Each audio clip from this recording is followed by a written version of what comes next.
शुरू साहब इस मामले पर रिपोर्ट कर रहे हैं, क्या कोई पेशरफ्त हुई है तहकीकात के हवाले से, या जो लोग इससे मुंसलिक हैं उनसे पुलिस तहकीकात कर रही हो, या कोई एविडेंस मिली हो?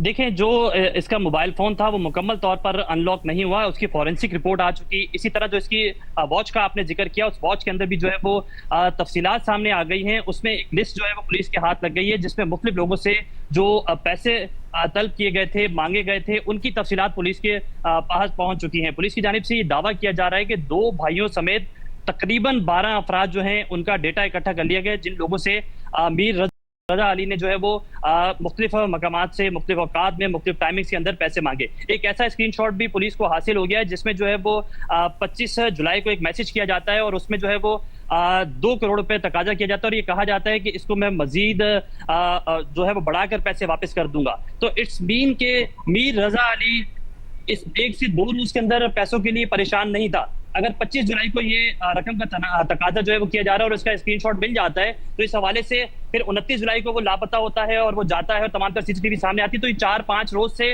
मुख्तलिफ लोगों को ये मैसेजेस जा रहे होंगे, जो पीडीएफ की सूरत में उसकी एप्पल वॉच से एक लिस्ट पुलिस की हाथ लग गई है। पुलिस उस तमाम तर लोगों को जो है इन्वेस्टिगेट करने के लिए रेडी है और इस हवाले से इन्वेस्टिगेट कर भी रही है। जबकि सबसे इंपॉर्टेंट पॉइंट ये है कि जो कचरा चुनने वाला वो शख्स है, उसकी और सीसीटीवी फुटेज, उसका रूट जो है वो तयन किया जा रहा है और इस हवाले से चेक किया जा रहा है कि आया वो शख्स कहाँ गया जो कचरा चुनने वाला था। एंड मुमकिन है एडिशनल आईजी कराची की जानिब से भी कहा जा रहा है कि उस शख्स की जानिब से वो वेपन वहां से उठाया गया होगा। अगर वो शख्स मिल जाता है और वो वेपन मिल जाता है तो पुलिस की इन्वेस्टिगेशन काफी हद तक क्लियर हो जाएगी।